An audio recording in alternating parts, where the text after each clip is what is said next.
Olá, damos início ao nosso programa Elga e Você, esse programa que traz cultura, entretenimento e negócios todos os dias para você. Hoje temos um assunto interessante de peso. Trouxemos aqui o Tenente Coronel Ronaldo Roque, que bateu um papo sobre o BOPE. Nós atuamos nas situações que nós consideramos de maior complexidade. O que seriam essas situações? São todas as ocorrências em que o poder lesivo e ofensivo à sociedade torna-se maior. Tem muito mais, tem os quadros, tem nossas visitas externas. Então fique aqui comigo que o Elga e Você está apenas começando.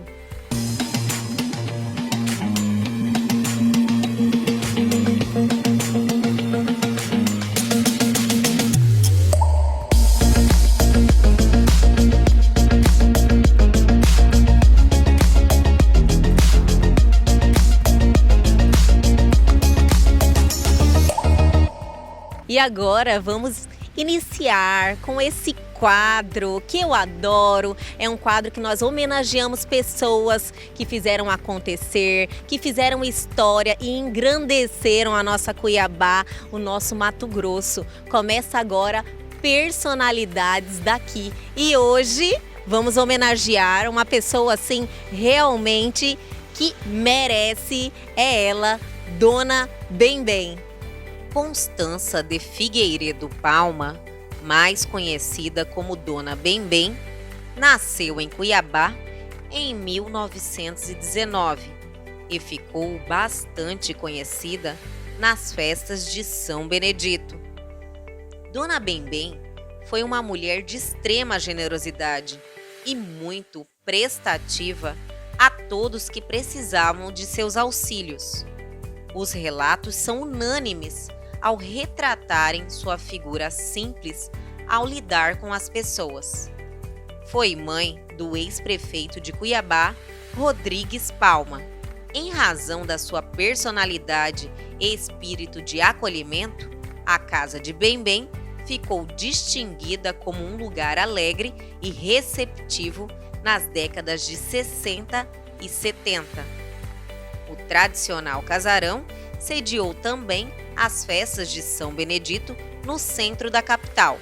A Casa de Bembem faz parte da memória cuiabana, pois os festeiros de São Benedito realizavam as festas isoladas em suas residências, de forma individual em cada uma delas, primando pela fartura. Contudo, a partir de 1974, resolveram escolher a mais típica casa cuiabana, a Casa de Dona Bembem, para a realização anual dos festejos, o que permaneceu até 1981. Essas festas tinham durações longas e reuniam pessoas de todos os bairros da capital. Assim, seu pioneirismo na história mato-grossense está no fato de ser considerada uma das maiores incentivadoras da comemoração de São Benedito. A Casa de Bembem foi tombada como patrimônio histórico. A ilustre cuiabana recebeu várias homenagens em sua memória, como seu nome dado à Praça Conde de Azambuja, no antigo Largo da Mandioca. Dona Bembem faleceu em 1990, aos 71 anos. E vocês curtiram um pouco da história da Dona Bembem? Realmente, ela foi uma pessoa assim que marcou. E agora vamos dar sequência e vamos ao nosso radar, ao nosso quadro de notícias que mantém vocês informados sobre tudo que está acontecendo, sobre tudo que está bombando. Vamos lá!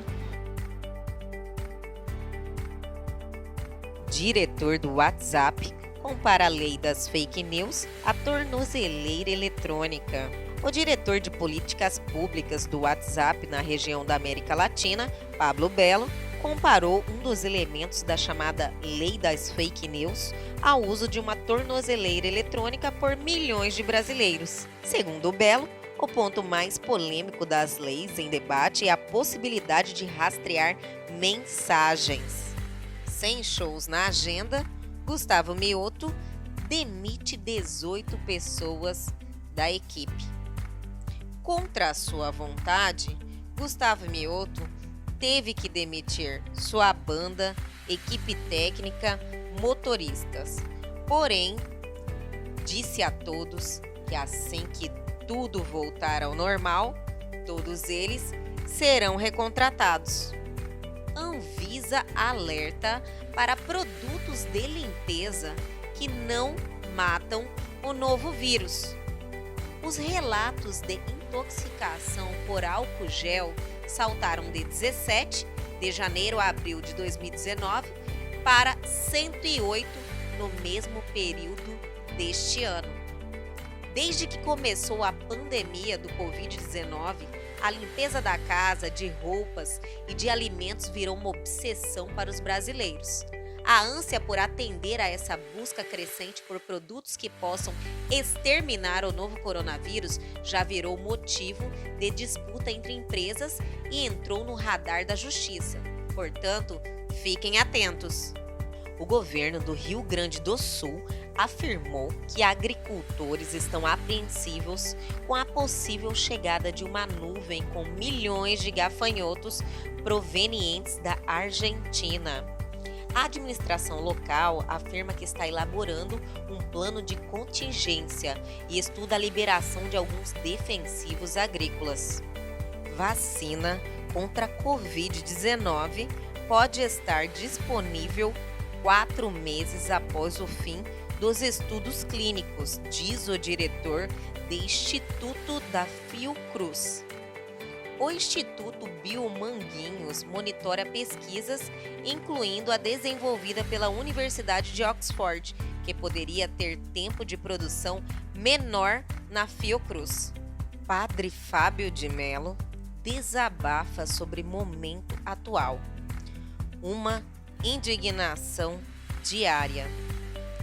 O Padre Fábio de Mello, em um programa de TV, falou sobre os cuidados que devemos ter consigo mesmos nesse momento delicado de pandemia e da importância da espiritualidade, mas também demonstrou esgotamento e indignação com os acontecimentos diários no Brasil.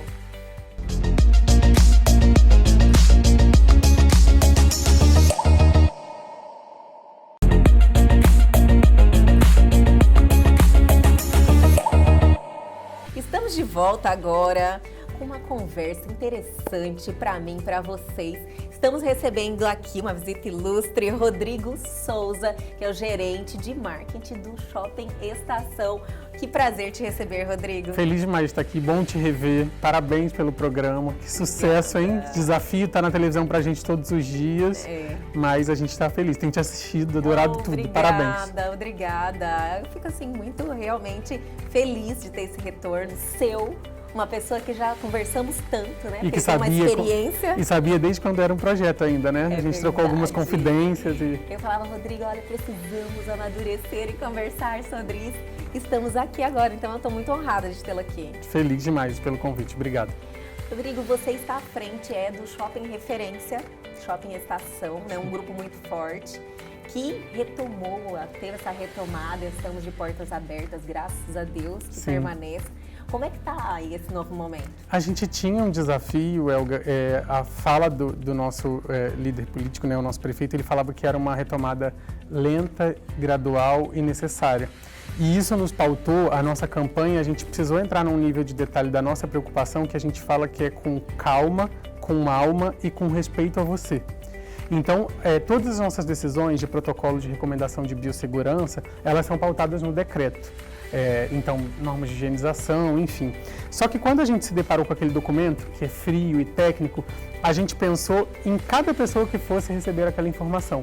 Então, a gente cuidou muito dos lojistas, a gente fez as famosas videoconferências, lives com eles, tratando primeiro como seria o novo normal, essa frase que está todo mundo falando. Está na moda e é real. Isso, né? E aí a primeira coisa que a gente os desafiou nessas videoconferências que eu conduzi todas, fiz questão, era como é que você vai vender sem provador? Como é que você, cuiabano, vai receber o seu cliente sem o calor de um abraço, de um toque? A gente foi tocando nesses desafios, que não eram só nossos, porque a gente precisa entender que um shopping, ele é uma instância, os lojistas que são o mais importante, né? O shopping sem loja, ele ficou lá, uma grande caixa vazia durante alguns dias. Verdade. Então, quando a gente recebeu o protocolo e tinha esse propósito, a gente falou primeiro com o lojista, como é que vai ser o seu momento de retomada.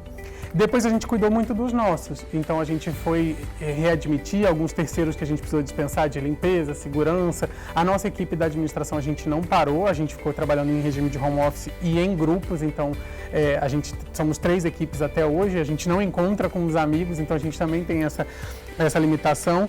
E depois a gente foi pensar o que dizer para o cliente, como é que ele vai ter a certeza de que a gente está cuidando de tudo. Então, o primeiro ponto foi realmente revisar as normas de higienização.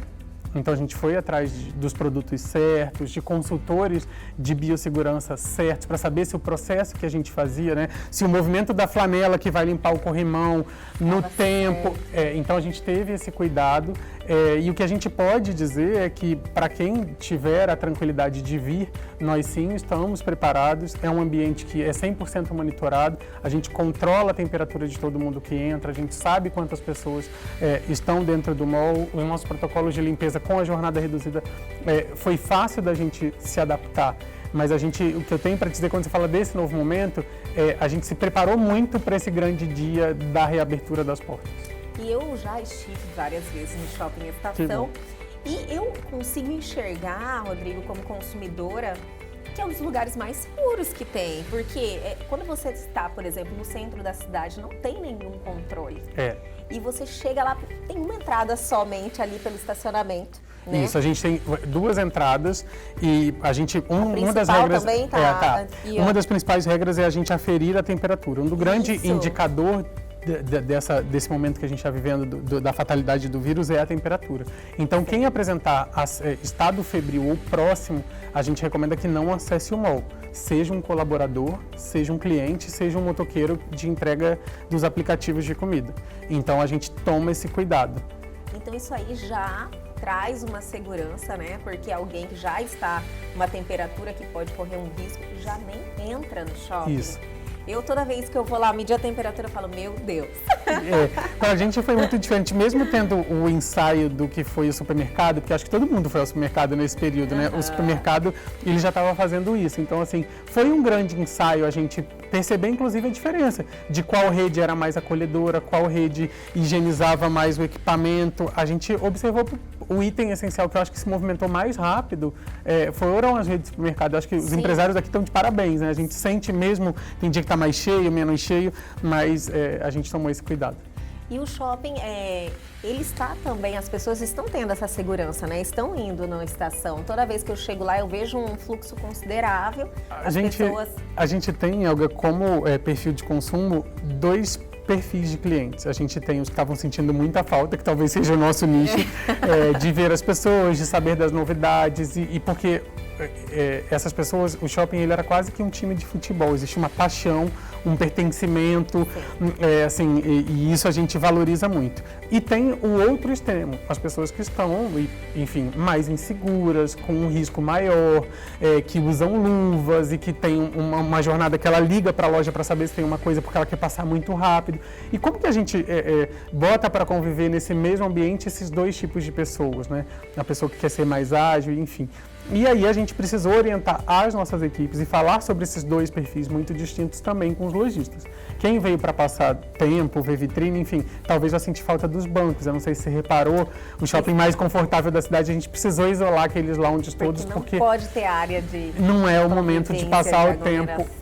E aí também quem vai sentir falta dos nossos eventos também vai ser um período sem evento. Sem eventos no shopping, né? Que eram maravilhosos os eventos e muito frequentes, né? Era a nossa uma estratégia, característica. era a nossa estratégia o entretenimento familiar, seja um evento com um pilar gastronômico, seja um evento para as crianças. A gente tinha começado a desenvolver os eventos para os jovens também, plataformas gamers, em fins de esporte, mas no momento certo a gente retoma. Tá tudo só pausado. Todas as vezes que a gente for falar do tema família, eu acho que uma coisa que a gente redescobriu ou revalorizou, nem sei se existe essa palavra, são os encontros, sentir a falta das pessoas. Então, isso tem nos pautado e nos inspirado para prosseguir em frente. Então, desde o cuidado de como vai ser a campanha, né, com calma, com alma e o que vai ver, e também nessa possibilidade, se vai ser uma experiência, se vai ser um brinde, mas sim vai ter algo para o Dia dos Pais. Eu acho que isso que você falou, né, o cuidado com de repente estar no grupo de risco, ou valorizar o abraço, que tem gente que está abrindo mão de conviver com seu pai em função desse momento. Mas às vezes obrigatoriamente, porque tem que estar circulando, tem que estar trabalhando, tem que estar em contato, né? E cria aquele receio de ser ainda a porta de entrada. É verdade. Né? Então, mas vamos sempre pensar. E estaremos juntos mais uma data de paz e preparem-se que vem coisa boa também por aí. Com certeza. E como é que está? Já voltou a gastronomia do shopping, a área de alimentação? Conta essa parte que eu estou curiosa. Com a responsabilidade de ser o maior polo gastronômico da cidade, né? A gente tem todo tipo de gastronomia lá e todo tipo de serviço. Nós voltamos, então, na semana passada e estamos funcionando com os restaurantes de rua. Então, das 11 às 15 por horário do almoço, aí a gente tem uma pausa, retorna às 17h30 até às 21h30 por conta do toque de recolher no dia 28, e depois a gente vai o segundo turno das 18 às 23 horas, igualzinho o horário de rua. Segundas-feiras a gente está operando só com delivery, as operações elas têm folga na segunda, então a alimentação é de terça a domingo nesses dois turnos. Abre para o almoço e depois para o jantar. Mas delivery funcionando o dia todo e o seu restaurante favorito está saindo lá do shopping sim. A gente tem um volume muito bom, foi uma coisa que nos surpreendeu. As pessoas estarem pedindo, né, nesse período. Uma das coisas que as pessoas aprenderam a fazer sem medo foi pedir comida por aplicativo. Isso é verdade, né? Todo mundo teve que se readaptar, mas estava todo mundo com muita saudade, né, de vários restaurantes, várias operações que tem lá e só lá na estação. E todas elas, eu acho que muito responsáveis quanto ao atendimento das normas de segurança. Nós reduzimos os nossos números de assento a 50%. Os restaurantes também, então também nós batemos um papo muito único com cada um deles, porque, né, a gente tem operações com mesas próprias, a gente precisou entrar no nível de detalhe de cada um deles também. E o formato do próprio Taste Lab, que era aquele coletivo de mesas conjuntas, a gente precisou adaptar o mobiliário. A praça de alimentação também a gente reduziu, e a gente sabe que tinha um público que adorava trabalhar ali à tarde com tomada. Porque oferece um conforto gigante, né? Ali você tem as tomadas, tem os banquinhos, tiraram tudo? A gente precisou restringir. Ainda tem mesinha, tem, mas assim, a proximidade que eu acho que é o principal ponto, é manter igual aqui essa distância necessária. Mas estamos lá, estamos retomando. O domingo o almoço de shopping voltou, o finalzinho de tarde o passeio aí para vir e para jantar no shopping, e a gente está de volta. Mas, Rodrigo, essas informações nos traz assim uma esperança. Eu tenho certeza que essa energia que eu estou sentindo, nossos telespectadores também, é uma felicidade muito grande. E a gente precisa reforçar exatamente isso. Assim, o shopping sem gente, ele perde todo o propósito. E principalmente um shopping que foi pensado com tanto amor aos detalhes como é o nosso caso. Sim. A gente veio com essa responsabilidade de ser o shopping pelo tamanho, pelas marcas que a gente trouxe, de ser regional, de ter essa força e vários motivos para tirar as pessoas de casa. Então a gente sente muito, por exemplo, o Pet Park ainda está fechado, os nossos parquinhos ainda estarem fechados, mas até a gente ter solução ou normas de segurança, ou acompanhar os próprios números do poder público, que são nossos parceiros com relação ao que fazer, a nos orientar, a gente fez todas as adaptações possíveis e torce para que tudo se normalize logo. Nós estamos todos na torcida, mas essas informações já foram assim fantásticas, traz uma energia, essa retomada, traz uma esperança, né? Você fala, não, dias melhores virão, as coisas vão voltar ao normal. E que as pessoas tenham tranquilidade, essa tranquilidade que a gente tem, você por ser uma parceira e ir lá, enfim, por conta dos seus negócios, seus parceiros também, nós estamos tomando todos os cuidados, todas as recomendações da orientação de biossegurança, segurança e, enfim, a gente está sendo muito prudente para que quem estiver disponível para poder vir tenha certeza de que a gente está fazendo todo o dever de casa. Ah, mas eu fui, me senti segura lá no shopping, vi todas as medidas que vocês estão tomando e eu acho que o caminho é esse mesmo e que a gente volte ao normal logo, né? Todo mundo gosta de aglomeração, mas mas é uma realidade que, se Deus quiser, logo, logo a gente vai... E a gente está repreendendo aos poucos, né? De não poder dar o abraço, de não poder ser um pouco mais caloroso. Eu não quero me acostumar muito com isso, mas a gente se adapta, né? Cada vez está doendo menos, né? Porque antes eu sou uma pessoa que eu senti muito. Porque eu tenho esse calor humano, gosto de abraçar meus amigos. E hoje em dia todo mundo, né, teve que se afastar mais. Então no começo isso doeu bastante. Agora eu me adaptei um pouco, assim, tô sentindo mais, não quero me acostumar, mas tá doendo menos. E os motivos, eles mudaram pra gente ir pra um centro de compras. Eu acho que é reequipar a casa, comprar o pijama confortável, alguma coisa de utensílio para trabalhar em casa quem tá. Então assim, a gente já tá funcionando de segunda a sábado, das 14 às 22, a grande maioria das operações já voltaram. Quem ainda não voltou é porque estava com um funcionário de férias ou precisando fazer um ajuste de quem vai trabalhar, de como vai ser, mas a grande maioria das nossas operações já voltaram e principalmente voltado para a conveniência, para o serviço. A gente está sendo esse hub e está de portas abertas. Quem quiser ver vitrine também, saber de novidade, tem também. Tem como. E as lojas também tiveram que se adaptar todas, né? Sim, eles seguem todo um sistema de segurança. Eles seguem o mesmo protocolo e a responsabilidade da porta da loja para dentro, inclusive de fiscalização e de eventual norma de orientação, é do lojista. Mas de uma maneira geral, o que mudou mesmo, assim, a grande mudança é não ter o provador. Que eles precisaram mexer em estender prazo de troca, quem tiver uma relação de confiança, aquele famoso comodato, né? Pedir para a pessoa levar e depois devolver, mas luva, álcool gel, manter o distanciamento, evitar, né, encostar no balcão, rotinas de higienização dos itens que a gente usa o tempo todo, maquininha de cartão, grampeador, equipamentos eletrônicos compartilhados. Assim, basicamente o que mudou na loja foi isso e não poder experimentar os itens.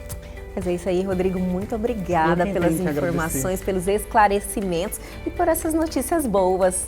Ter o Shopping Estação de volta é muito bom. É bom estar aqui no El Você e contar para todo mundo. E parabéns mais uma vez pelo produto. O programa está lindo, útil, necessário para esse momento. Eu acho que você está num momento especial, num horário excelente. E obrigado mesmo pela oportunidade. Espero todo mundo no shopping, viu?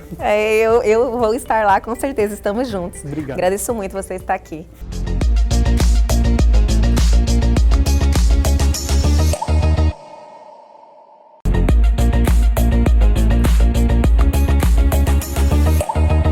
E voltamos agora com um bate-papo muito interessante, que eu tenho certeza que as pessoas vão ficar assim, ó, paradas, prestando atenção. Estamos recebendo aqui Ronaldo Roque da Silva, que é comandante do BOPE. Primeiro, é um grande prazer em recebê-lo, Roque. Para nós também é uma satisfação imensa, estarmos aqui nesse programa. E podemos falar um pouquinho a respeito do BOPE, do que é, o que o BOPE faz e o trabalho que é desempenhado para toda a sociedade mato-grossense. É esse ponto que eu acho assim, bem interessante a gente começar falando um pouquinho de quais são esses trabalhos, quais os momentos que o BOPE é acionado. O BOPE é uma unidade que compõe o Comando Especializado da Polícia Militar. Nós atuamos nas situações que nós consideramos de maior complexidade. O que seriam essas situações? São todas as ocorrências em que o poder lesivo e ofensivo à sociedade torna-se maior. E nesse contexto há necessidade de um emprego, de uma tropa, de um efetivo treinado, qualificado para dar as respostas a esse evento, né? Então, quais seriam, por exemplo, essas situações? As ocorrências envolvendo pessoas tomadas de reféns, as ocorrências em que há presença de explosivos, artefatos explosivos, as ocorrências em que pessoas tentam suicídio mediante utilização de armas, ocorrências em que nós temos grupos fortemente armados atuando, como no passado nós tivemos uma incidência grande de situações em que grupos criminosos invadiam as cidades e faziam aqueles roubos nos estabelecimentos financeiros, denominados novo cangaço, e o BOPE atuava nessas situações. Teve muitas ocorrências desse novo cangaço, né? Inclusive, eu não sei se é algo que eu vi mais ou menos aí, começou a ocorrer novamente, né? Teve uns ataques, explosão de caixa eletrônico. Exatamente. A atividade criminosa, ela migrou, né? Como a gente chama. A gente fala, ela mudou de modus operandi. Então, há um tempo atrás, os criminosos utilizavam-se de roubar estabelecimentos comerciais mediante o emprego de grupos fortemente armados e rendiam ali as pessoas e usavam elas como escudo. Hoje eles mudaram um pouco, acabaram utilizando mais o emprego de explosivos, evitando, obviamente, ali a possibilidade de um confronto imediato com as instituições policiais de segurança, né? Sim. Mas, ao mesmo tempo, a incidência criminosa, ela existe e a Polícia Militar, de maneira geral, vem se preparando para poder fazer frente a essas situações. E o BOPE, muitas vezes, é empregado também. Roque, você me passou um tempinho atrás que você é treinado em negociação. Então, assim, lógico que além de quando vocês atendem situações com grande potencial ofensivo, vocês estão preparados para isso, mas vocês também estão preparados para resolver a situação sem confronto, né? Exatamente. Naquelas situações de crise que a gente fala, nas situações em que exige ali um trato diferenciado, as ocorrências não rotineiras, a gente adota procedimentos dentro do que nós chamamos de doutrina de gerenciamento de crises. E nessa doutrina, eu posso dizer que o BOPE é o guardião dessa doutrina de gerenciamento de crise, na medida em que o BOPE atua dando suporte a todas as alternativas para buscar a resolução dessas situações críticas. Exemplificando, numa crise envolvendo pessoas tomadas de refém. O BOPE ela atua desde a parte da negociação, onde nós temos equipes de negociadores, para poder mediar essa situação, esse conflito. Nós podemos atuar também e damos suporte também na implementação das tecnologias de menor potencial ofensivo, se houver necessidade. O que seriam essas tecnologias? Por exemplo, o emprego de uma pistola de energia conduzida, que Sim. as pessoas mais conhecem como taser, né? Isso. Ou outros meios não letais, ou já passando para ali um uso gradativo da força para a utilização dos atiradores policiais de precisão, que são os chamados snipers, mais conhecidos como os snipers, ou numa outra situação, o emprego da equipe de intervenção, a equipe de resgate dessas pessoas, resgate dos reféns. Então, todas essas alternativas, o BOPE dá o suporte na resolução da crise. Entendi. E como é que faz? Dentro da Polícia Militar, lógico, o policial militar tem o direito de se inscrever, é um curso, um treinamento, como é que funciona? Exatamente. O BOPE é uma unidade sui generis, como eu já falei para você. Nós temos ali inúmeras especificidades dentro da unidade, né? Então, nós buscamos no processo seletivo para a inclusão do efetivo no BOPE, profissionais que se enquadrem dentro do perfil. Então, existe todo um processo que começa desde a avaliação da ficha profissional, dos requisitos mínimos, que é o tempo mínimo de serviço na Polícia Militar, para poder... Tem que ter uma certa experiência, uma certa vivência, para poder fazer parte se inscrever para os cursos. Nós falamos que nós temos duas portas de entrada para ser um operador do BOPE. Quais são eles? A realização ou participando de um curso de operações especiais, que dura em média 5 meses, ou de um outro curso chamado de curso de ações táticas especiais, que dura em média 2 meses.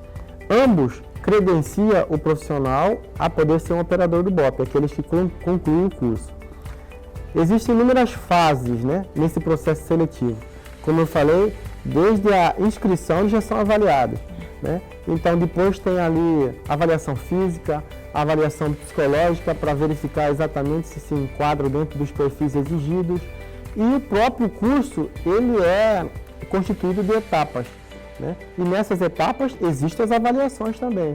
As avaliações práticas, as avaliações teóricas, e que vão credenciando ele a concluir ou não o curso. Aqueles que concluem estão aptos a servir no BOP.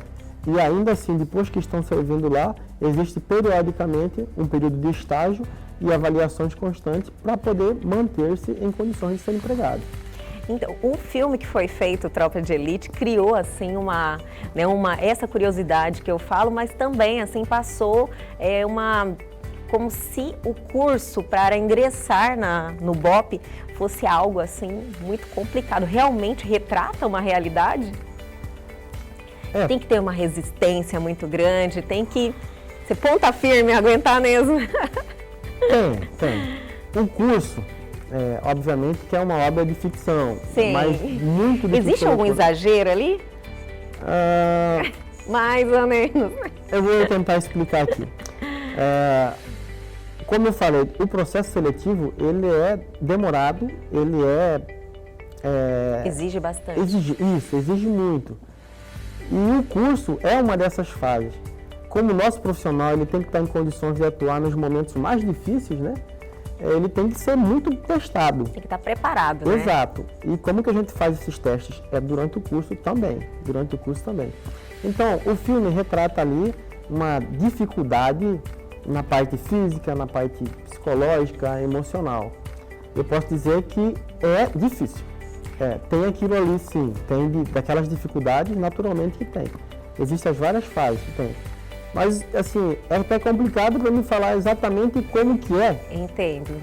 Mas, a grosso modo dizendo, ali no filme retratou um pouquinho só das dificuldades que tem no curso. Um pouquinho. Então é muito mais, vocês viram aí. Mas realmente, para nós nos sentirmos seguros, né? Realmente eu acredito que tem que ter uma avaliação muito atenta, né? Bem qualificada a pessoa para fazer parte do BOP. Em relação ao momento que nós estamos vivendo, Roque, teve um aumento de violência, teve um aumento de casos? Como é que está a situação atual aqui no estado? Hoje, até por conta dessa pandemia, nós vivenciamos um momento diferenciado na segurança pública, né? Em que as instituições policiais, elas têm que estar preocupadas, obviamente, com o combate à criminalidade, mas também preocupadas em oferecer um serviço de assistência e de ajuda à sociedade, né? De apoio à sociedade nesse momento. Então, quanto à criminalidade, nós observamos que houve uma certa diminuição de alguns índices, incidência de alguns índices, né? Também uma coisa atípica por conta dessa situação da pandemia. E, ao mesmo tempo, nós enxergamos que, talvez por conta disso, algumas ações criminosas tentaram evidenciar-se um pouquinho mais. Como nós observamos que no mês passado, o mês retrasado, tiveram algumas incidências de explosões de caixas eletrônicos e algo dessa natureza. Mas as instituições de segurança foram rápidas, né? E, dentre elas a Polícia Militar, e a gente conseguiu já dar as respostas e esse controle já estabeleceu-se novamente. Será que é o fato das pessoas ficarem mais em casa? Que essa violência deu uma recuada, menos acidente de trânsito, menos circulação? Será que é isso? Com certeza. Ajuda, né? Quanto mais pessoas circulando, maior possibilidade também de roubos, de furto, né? Quanto mais pessoas circulando, maior possibilidade de ocorrências sobre efeito de álcool e outros tipos ou até de substâncias entorpecentes. Que encoraja muitas pessoas, né? Exatamente. A praticarem os delitos, o álcool, são as drogas. Né? Que acaba sendo um potencializador, né? A porta de entrada, né? A pessoa cria coragem. Exatamente. E por conta dessa pandemia, estagnou-se um pouquinho essa situação. O papo está ótimo aqui, mas eu quero fazer uma pergunta que eu tenho certeza que muita gente está aí, vai concordar comigo. Por que não tem mulher no BOP, Coronel? Porém, ele vai responder daqui a pouquinho, logo após o comercial. Fica aqui comigo.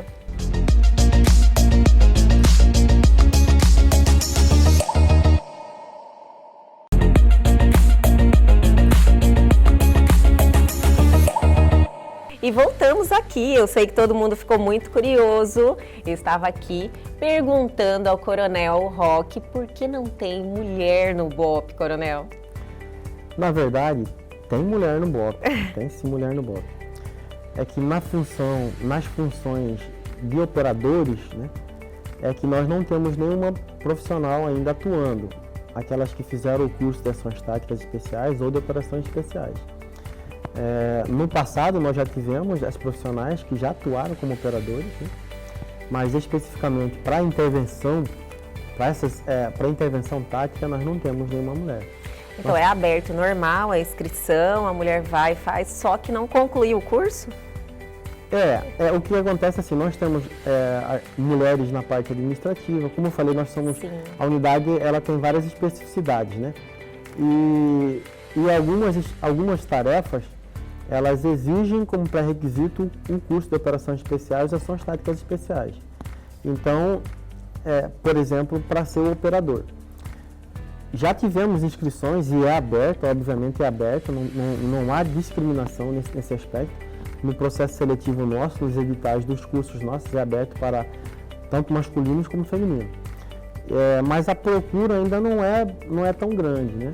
Talvez por conta, como a gente já falou antecipadamente, um pouco pela dificuldade, e essa dificuldade é para todo mundo, tanto para a mulher quanto para a mulher. Na condição de igualdade, ali não existe, não tem como adaptar, tipo uma situação que o físico, né, às vezes é incompatível, às vezes não tem como mesmo falar que uma mulher que tem um porte, não é fragilidade, não vamos falar isso que muitas vão se sentir ofendidas, mas é questão física mesmo, né? Às vezes não consegue concluir a tarefa. Exatamente, até nesse aspecto, ainda bem que você falou isso, não é pela fragilidade, até porque nós temos na nossa instituição mulheres que competem em questões físicas de igual para igual com o homem. Mas é uma série de fatores que acabam contribuindo para essa procura e também para a conclusão ainda baixa, né, desse público feminino, né? Mas o batalhão abre os cursos e as vagas tranquilamente. Mas no administrativo tem muita mulher. Nós temos 9 profissionais femininas na unidade. Dessas 9, nós temos no administrativo 7 e nós temos 2 que trabalham, como eu falei para você, em atividades específicas. Nós temos hoje está acontecendo hoje um curso de explosivista e nós temos uma policial feminina participando desse curso e terminando o curso vai ser uma operadora explosivista que vai atuar nas situações que envolvam ali pessoas qualificadas para a neutralização de artefatos explosivos. Nós temos também uma profissional que trabalha no canil, que eu falei para vocês, nós temos um canil que dá suporte para as ações do batalhão, como também suporte para as ações da Polícia Militar, que atua na área, os cães nossos atuam na área de faro, de entorpecentes, busca e captura, dentre outras atividades. E nós temos uma profissional feminina que é cursada, que a gente fala, tem um curso de cinotecnia e também opera conduzindo esse cão. Então o BOPE não tem essa discriminação. Temos profissionais Imagina, não femininos. existe discriminação de forma nenhuma. Exatamente.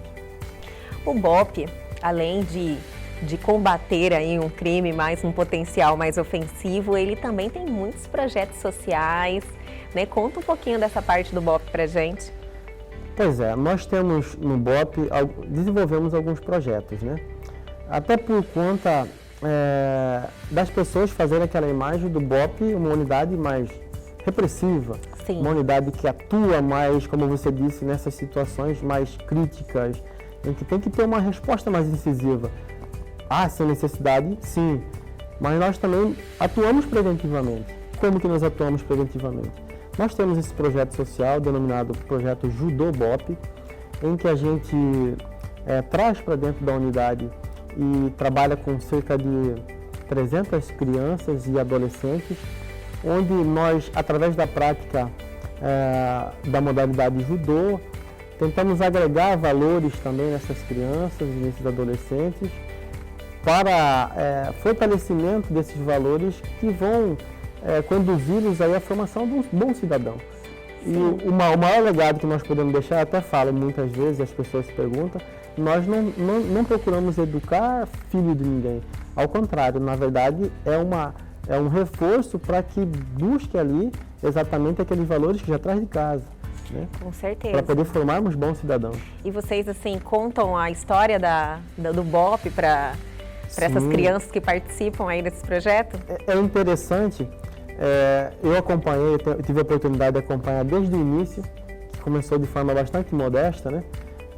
Eram cerca de 8 crianças e adolescentes ali do bairro vizinho, e depois foi ampliando, vieram grupos de escolas, e hoje posso dizer que nós temos alunos lá de praticamente Cuiabá e da Baixada Cuiabana. Que vem, o projeto funciona 3 vezes na semana, está suspenso agora por conta dessa pandemia, mas esperamos que no mais curto prazo a gente possa retornar em segurança, né? E o batalhão é aberto à visitação, as pessoas querem conhecer um pouquinho da história do BOP? Tem algo assim? Sim, o batalhão é aberto. Uma coisa até interessante é isso, voltando naquilo que você me falou, é que essas crianças, quando elas começaram a entrar lá, e os pais, hoje muitos dos pais estão lá dentro, acompanham, ajudam no projeto, né? Porque deixou de ser um projeto do BOP. O projeto ele é mantido por colaboradores, né? Os professores são basicamente quase todos sob a coordenação de um subtenente nosso, subtenente Adalberto, que faz esse trabalho excepcional junto a essas crianças. E trouxe a oportunidade que nós tivemos foi de trazer essas pessoas para dentro da unidade, agregar essas pessoas ali na unidade, conhecer um pouco do trabalho também do BOP, quebrar um pouco esse estigma de unidade repressora também para trabalhar preventivamente, né? Na prevenção primária. Isso é interessante. Hoje nós temos lá crianças que começaram e já são faixa preta e já estão ajudando também na formação. Nossa, que maravilha! O BOP é aberto para visitações. Nós recebemos no decorrer do ano, além de instituições, né, escolas, com crianças, adolescentes e adultos também que têm interesse de conhecer um pouco o que é o BOP. Sim. A gente leva lá para dentro da unidade, falamos, fazemos a palestra, explicamos, damos a oportunidade de conhecer um pouquinho o que é o trabalho mesmo ali do BOP e de vivenciar alguns momentos de treinamento da unidade. E as pessoas... Deve fazer toda a diferença, né? Ver aquilo ali acontecer. Exatamente. É interessante. E para nós também é gratificante isso, né? Porque muitas vezes a gente é chamado nas situações, a gente entra, faz o nosso trabalho, saímos sem especulações, sem holofotes, e o nosso trabalho é esse, né? Mas aquelas pessoas que têm a oportunidade de ir conhecer, vê um outro lado também da unidade. Ah, mas isso faz toda a diferença, tenho certeza, assim, que ajuda, principalmente as crianças, inspira, né? Exatamente. Algumas palestras que a gente dá, e durante também ali o decorrer do processo, das aulas, né, no decorrer do ano, a gente tem a oportunidade de falar com algumas delas, né, ou com um determinado momento. E é interessante ver eu falar assim, tio, eu quero ser polícia, né? Quero ser policial também. Então, assim, é importante para a gente ver que nós estamos servindo de referencial também. É um impacto muito grande numa criança conhecer, estar ali, vivenciar aquilo ali. Roque, você me disse que tinha feito uma live no começo, quando começamos a conversar. Como é que foi isso? E você falou, nossa, surgiu tantas perguntas. Conta um pouquinho pra gente. Na verdade, o que aconteceu foi que teve um colaborador lá da unidade e que participou conosco do nosso evento da corrida do BOP, e ele ficou maravilhado, né, com o evento, e ele era constantemente indagado, perguntando a respeito de como que se dava, como que se deu aquele evento, e ele resolveu nos convidar para fazer uma live acerca do trabalho do BOP e acerca da corrida, né, e a gente propôs essa ideia. Que é também um evento assim marcante do BOP, né? Exatamente. Além do projeto Judô, a corrida do BOP hoje já entrou para o calendário esportivo de corridas de rua do nosso estado. É um evento que a população aceitou de uma maneira boa, né? E que nós procuramos, obviamente, sempre fazer o nosso melhor. E é aberto ao público para participar? É aberto ao público. Mas é difícil ganhar, né? Com o preparo físico que eles têm, não tem como. Não, mas assim, o BOP mesmo, a gente só participa com trabalho nesse evento. E não participa da corrida. Não participa na corrida. Mas tem profissionais, né? Atletas profissionais. Que vêm de fora também, de né? fora. Porque hoje em dia essas corridas que têm, assim, um alcance da mídia e são eventos sólidos já e que já estão muito tempo aí em andamento, recebem muitas visitas de profissionais de fora, de outros países, quenianos, né? Que vêm e ganham todas as corridas. Para você ter uma ideia, no nosso evento nós tivemos a participação de mais de 70 municípios do estado e mais de 17 estados, né? Da federação que mandaram representantes. Né? Muitos profissionais, muitos atletas profissionais que disputam aí no cenário e no calendário nacional também participaram. Quanto tempo já tem essa corrida, Roque? Nós fizemos a quinta corrida, a quinta edição. Quinta edição? Acontece uma vez por ano? Uma vez por ano. Na verdade, ela faz parte do calendário comemorativo ao aniversário da unidade, que é no mês de fevereiro. Então, antecedendo o aniversário, dentro desse calendário a gente coloca a corrida. Entendi. Agora vamos falar dessa revista que está aqui, vou mostrar. BOP Mato Grosso, 30 anos. Vamos contar um pouquinho? Essa foi uma revista que nós lançamos comemorativa aos 30 anos da unidade, né? Hoje nós estamos com 32 anos, mas em comemoração ao aniversário da unidade nós fizemos toda uma programação e lançamos. E foi a primeira edição essa? Essa foi a segunda, porque segunda edição? 25 anos nós fizemos uma edição também. Olha que legal, e essa é minha? Essa é para você. Roque, olha, foi um prazer imenso ter você aqui.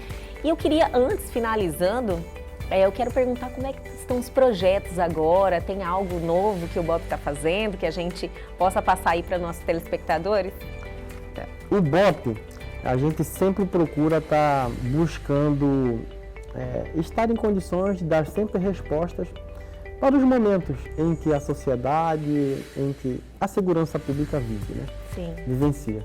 Nesse momento de pandemia, nós estamos atuando maciçamente em apoio às demais unidades da Polícia Militar, de acordo com as diretrizes do nosso comandante, né? Nós temos, obviamente, que esperarmos passar esse momento de pandemia. Vamos retomar com força total os nossos projetos sociais, também junto à sociedade. E no momento está parado, então? Está parado. Já estamos com planejamento já para o nosso evento do ano que vem, da corrida, né? Amém. Que tudo vai normalizar. E nesse momento agora de pandemia, nós estamos buscando uma maior interatividade com as pessoas. Nós temos a nossa página no Facebook, nós temos nosso Instagram, que tem sido bastante procurado também, onde nós procuramos colocar as informações necessárias, orientações e um pouquinho também sobre a unidade. As pessoas nos perguntam, mandam ali existe sugestões. Essa comunicação? Exatamente, existe essa interatividade. Que legal. E isso é o que nós estamos proporcionando também, além do nosso trabalho na área de segurança pública, também esse trabalho de interatividade com a comunidade. Roque, olha, muito obrigada pelos esclarecimentos, por nos passar aí algumas informações sobre essa unidade aí, que eu tenho certeza que muita gente ainda tem dúvidas. Se tiverem dúvidas, já podem procurar os canais de comunicação da unidade, né? Do BOP. Tem Instagram, tem algum site, tem Facebook, que você falou. Temos um canal no YouTube também. Canal no YouTube, pode mandar a sua pergunta e a sua curiosidade, a sua dúvida sobre o BOP. Foi um prazer tê-la aqui, Roque. Muito obrigada. Nós que agradecemos a oportunidade e aproveitamos para dizer para toda a sociedade mato-grossense que a Polícia Militar, o Batalhão de Operações Policiais Especiais, vem procurando desenvolver suas atividades da melhor forma possível, prontos para darmos as respostas à altura aí dos acontecimentos, bem como também aos anseios sociais. Muito obrigada e obrigada pelo presente. E o Elgue Você de hoje fica por aqui, mas amanhã temos o nosso encontro às 21h30, no mesmo aqui, local, TV Pantanal, canal 22.1. Porém, se você perdeu algo do programa, acesse aí nossos canais de comunicação, Instagram, nosso site, nosso telefone de contato, que a gente passa todas as informações para vocês. Um abraço e até amanhã.